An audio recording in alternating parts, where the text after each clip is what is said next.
এগুলি কিন্তু সাদাকায়ে জারিয়া নয়। সাদাকায়ে জারিয়া এতদিন পর্যন্ত আমি নামাজ পড়ব, নফল পড়ব, আমি যা কিছু করব, এই কামগুলি আমার সওয়াব আমি দুনিয়াতে পাইতে থাকব। অর্থাৎ এক ওয়াক্ত নামাজ মসজিদের মধ্যে পড়লাম, আমাকে আল্লাহ তাবারক তাআলা 27 গুণ সওয়াব দিলেন। বা 2 রাকাত নফল নামাজ পড়লাম, আমাকে 1000 রাকাতের সওয়াব দিলেন।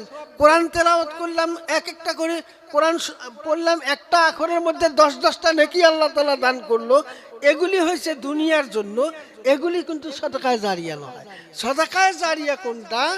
যে আপনি এই মাদ্রাসাটা যেমন কায়েম করিয়ে গিয়েছেন, মসজিদ একটা বানাইয়া থুইয়া গিয়েছেন, মাদ্রাসার মধ্যে কিছু দান খয়রাত করিয়া গিয়েছেন, বা আপনি একজন একটা সুসন্তান আপনি দুনিয়ার মধ্যে রাখিয়া গিয়েছেন, বা আপনি একটা রাস্তার মুড়িতে একটা কুয়া একটা বানাইয়া দিয়েছেন, বা রাস্তার মুড়িতে আপনি সুন্দর করে একটা গাছ গেড়ে দিয়েছেন, এগুলি হয়েছে সাদাকায়ে জারিয়া। এই সাদাকায়ে জারিয়াগুলা, জারিয়া মানে যে আপনি মারা যাওয়ার পরেও এর সওয়াব, এই বস্তুগুলির দ্বারা যে মানুষগুলি উপকৃত হবে, এই উপকৃত হওয়ার যেটা সওয়াব, এই সওয়াবটা আপনি কবরে বসিয়া থাকিও শুয়া থাকিও আপনি পাইতে থাকবেন।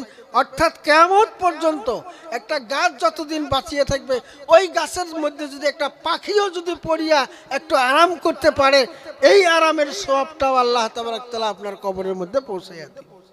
ওই রকম মাদ্রাসার মধ্যে যত তালিবে ইলম পড়াশোনা করতেছে, এই যত পড়াশোনা করতেছে, এই পড়াশোনার একটা সওয়াব আপনার কবরের মধ্যে যাবে।